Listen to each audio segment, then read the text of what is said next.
রান্নাঘরের কাজকে সহজ করার জন্য আমরা ছোট ছোট টিপসগুলো ফলো করে থাকি। আর সেক্ষেত্রে আমাদের কাজ কিন্তু ঝটপট হয়েও যায়। কিন্তু ব্যাপার হচ্ছে এই যে বর্ষার দিন হোক কিংবা যে কোনো সিজনে হোক, যে যদি আমাদের সেই ডালে পোকা কিংবা চালে পোকা এরকম ধরনের জিনিসগুলোতে যদি পোকামাকড় কিংবা পিঁপড়ে লাগে, তাহলে আমরা কি করব? তো সেই টিপসগুলোই আজ আমি তোমাদের সঙ্গে শেয়ার করব। তার আগে তোমরা এইটা দেখে নাও যে আমি একটা বড় দেখে বোতল কেটেছি, মানে ওপর দিকে মোটামুটি 8 আঙুল মতো কাট করেছি, 2.5 লিটারের বোতলের। তো জলের বোতল হোক কিংবা কোল্ড ড্রিঙ্কসের যে কোনো বোতল হলেই চলবে। তারপরে ওপর দিকে এইভাবে টেপ লাগিয়ে দিলাম, যে কোনো টেপ এখানে লাগিয়ে নিতে পারো। তো এটা হয়েছে তৈরি, এটা আমি এখন সাইডে রাখলাম। তারপরে দেখো, বাজার থেকে যখন মানে এই যে ক্যারিগুলোতে এইসব জিনিস আনা হয়, তো আমরা এইভাবে কিন্তু এই কৌটোগুলোতে ঢেলে থাকি। তো এইভাবে যদি ডাইরেক্ট ঢালি তাহলে কিন্তু এই ডালটা না চারিদিকে ছড়িয়ে ছিটিয়ে যাবে। আর যদি এইভাবে একটা বড় বোতলগুলো কেটে রাখো কিংবা যে বড় কাকগুলো কিনে পাওয়া যায়, তো সেগুলোর নলটা কিন্তু ছোট থাকে। সব থেকে ভালো হয় এই বোতলে, কারণ বোতলের মুখটা একটু বড় থাকে। সে কারণে এটা মানে বোতল দিয়েই বেশি ভালো হবে। তো অবশ্যই তোমরা একটা বোতল কেটে না রান্নাঘরে তোমরা রেখে দিতে পারো। তো এইভাবে ঢাললে হবে কি, একটাও মানে নষ্ট হবে না বা এদিক ওদিকে ছড়িয়ে ছিটিয়ে যাবে না। কারণ ছড়িয়ে ছিটিয়ে গেলে তো আবার আমাদের সেই একই ব্যাপার, কাজ বেড়ে যাচ্ছে। তো এইভাবে যদি তোমরা ঢালো যে কোনো জিনিস, তাহলে কিন্তু মানে ঘন্টার কাজ মিনিটে হবে। চলো আমি এটা এবার সাইডে রেখে দিচ্ছি, পরের টিপসে চলে যাচ্ছি। তো এটা ওটস বলে না, যে কোনো জিনিস আমরা ব্যবহার করার পরে অনেক সময় কী করি, এই প্যাকেটের মধ্যে রেখে দিই। কিংবা যারা এমন এমন জায়গায় থাকে যে তাদেরকে এই প্যাকেটেই রাখতে হয়, কারণ অনেকগুলো কৌটো থাকে না তাদের হাতের কাছে। তো অবশ্যই এই যে পেনের ঢাকনা, মানে নষ্ট হয়ে যাওয়া পেন ফেলে দিলেও এই ঢাকনাগুলো আমাদের এইভাবে কাজে লাগে। তো যে কোনো প্যাকেট তোমরা এইভাবে সিল করে রাখতে পারো, তাহলে কি বলো তো, এর মধ্যে কোনো মতে হাওয়া বাতাস ঢুকবে না বা ভেতরের জিনিসটা নরম হবে না। চলো এবার দেখে নেওয়া যাক পরবর্তী টিপস। তো পরবর্তী টিপস হবে, আমরা এইভাবে প্রায় প্রত্যেকেই কৌটোর মধ্যে সে যেমনই কৌটো হোক না কেন, আমরা এই জিনিসগুলো রেখে থাকি। কিন্তু কৌটোর মধ্যে রাখার পরেও আমাদের এতে পোকামাকড় লাগে কিংবা পিঁপড়ে লাগে। তো যেমন ধরো, এই কৌটোটা আমি এইভাবে মানে ঢাকনাতে একটা ওয়েবস দিয়ে কিংবা একটা প্লাস্টিক কিংবা কাগজ দিয়ে তোমরা রাখতে পারো। তাহলে কি হবে বলো তো, আমি যেহেতু ঢাকনায় এটা লাগিয়েছিলাম, সেই কারণে এই ডালটা কিন্তু একেবারে ফ্রেশ, মানে কোনো মতে এতে হাওয়া বাতাসও ঢোকেনি আর কোনো রকম পোকামাকড়ও লাগেনি। ঠিক আছে, আর একটা আমি কৌটো এমনিই রেখেছিলাম, তো সেটার অবস্থা দেখো কি হয়েছে, পিঁপড়ে লেগে গেছে। ঠিক আছে, তো তোমরা পার্থক্যটা বুঝতেই পারলে। যদি এয়ারটাইট ভালোভাবে না হয়, শুধু এয়ারটাইট হলে হবে না। তো তোমরা তোমাদের কাছে যদি ভালো ব্র্যান্ডের যদি এয়ারটাইট কন্টেনার থাকে, তাহলে সেগুলোর মধ্যে রাখলে কিন্তু কোনো মতে পিঁপড়ে উঠবে না। আর যদি এরকম ধরনের কৌটোর মধ্যে আমরা এই জিনিসগুলো রাখি, তবুও কিন্তু পিঁপড়ে বা পোকামাকড় লেগে যেতে পারে। তো তার জন্য ছোট্ট একটা টিপস, তোমাদেরকে মানে বেশি খাটাখাটি করতে হবে না। কারণ পিঁপড়ে লেগে গেলে অনেকে কী করে, যে ছাদে বা রোদ্রে নিয়ে গিয়ে এটাকে ছড়িয়ে দেয় একটা কুলার মধ্যে কিংবা থালার মধ্যে। তাতেও আবার অনেক সময় দেখা যায় পাখি মুখ দেয় কিংবা কাঠবিড়ালি মুখ দেয়, কিংবা রৌদ্র থাকে না, তখন আমরা কি করব। তো এই দেখো, খুবই সহজ পদ্ধতি, এটা হচ্ছে সব থেকে স্ট্রং পদ্ধতি। মানে এইভাবে যদি ডালটাকে গরম করে নেওয়া হয়, তাহলে পিঁপড়ের তো সত্যানাশ হবেই।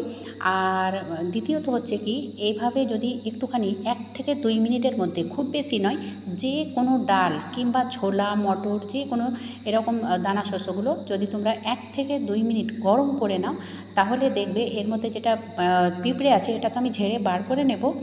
আর দ্বিতীয়ত হচ্ছে কি, এতে কোনো মতে পোকামাকড় লাগবে না, যেটা বর্ষার দিনে হয়ে থাকে।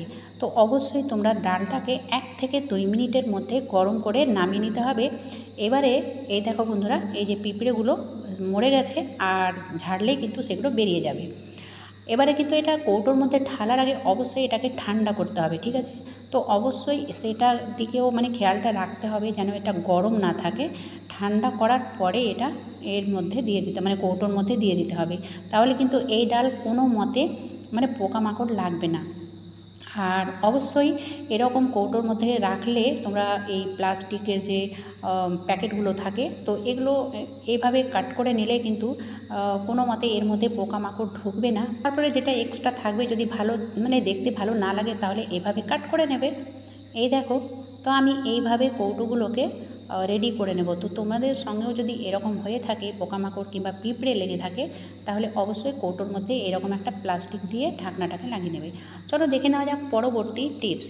তো অনেক সময় কী হয়, অল্প আটা মাখার জন্য আমরা ছোট্ট জায়গায় মানে যেটাতে আমরা আটাটা মাখাবো সেই বাসনেই আমরা কিন্তু আটাটা চেলে থাকি, কারণ অল্প আটা যেহেতু, তো কুলা টুলা বা থালা অন্য থালা ব্যবহার করি না।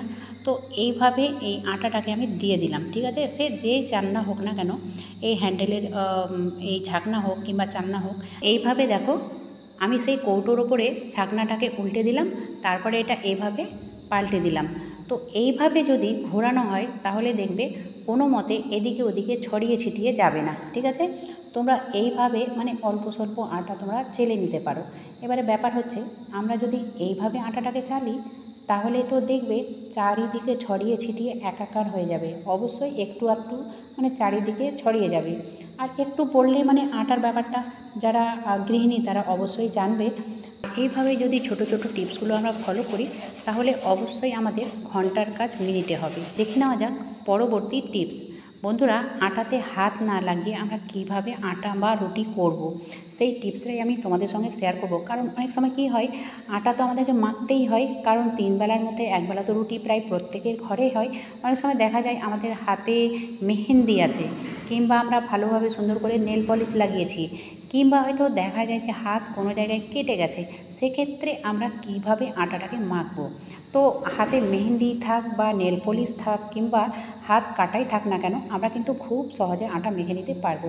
এই দেখো বন্ধুরা, আমি নিয়েছি একটা প্লাস্টিক। তবে হ্যাঁ, প্লাস্টিকটা এমন নিতে হবে, দেখবে অনেক প্লাস্টিকের না সাইডেও জোড় থাকে, তো সেই রকম যেন সাইডে জোড় না থাকে, তাহলে কিন্তু বেশি ভালো হবে। তো আমি যে কাপের 1 কাপ আটা দিয়েছি সেই কাপেরই জলের মাপটাও বলে দেব, তাহলে তোমাদের আটা মাখতে সুবিধা হবে। কারণ অনেকে আবার যারা ব্যাচেলার বাইরে থাকো কাজের ক্ষেত্রে, তাদের জন্য ভীষণই ভালো একটা মানে আইডিয়া আর কি, হাত না লাগিয়ে আমরা আটা মেখে নিতে পারি। তো এই দেখো, কিছুক্ষণ মানে কয়েক সেকেন্ড এটা মেখে নেওয়ার পরে আবারও একটুখানি জল দিলাম। তবে হ্যাঁ, জলটা একবারে না দেওয়াই ভালো, কারণ যতটা আটা দেওয়া হয় তার থেকে অর্ধেক জল লাগে, এটা সবাই জানো। তো অর্ধেক জল তো লাগবেই, তবুও একসঙ্গে দেওয়া ঠিক হবে না, অল্প অল্প করেই জল দিতে হবে, তাহলে কিন্তু আটা মাখাটা খুব ভালো হয়। হাত না দিয়েই মানে না জল হাতে লাগলো না আটা হাতে লাগলো, আমরা খুব সুন্দরভাবে আটাটাকে মেখে নিতে পারলাম। এই দেখো, এই টিপসগুলো থেকে কেউ যেন অজানা না থাকে, তার জন্য তোমাদেরকে একটা কাজ করতে হবে, ভিডিওটি বেশি বেশি শেয়ার করে দিতে হবে। আজকের ভিডিওটা এখানেই শেষ করলাম। এতক্ষণ আমার সঙ্গে আমার ভিডিও দেখার জন্য তোমাদের অসংখ্য ধন্যবাদ। ভালো লাগলে লাইক শেয়ার সাবস্ক্রাইব করতে একদম ভুলবে না। ধন্যবাদ।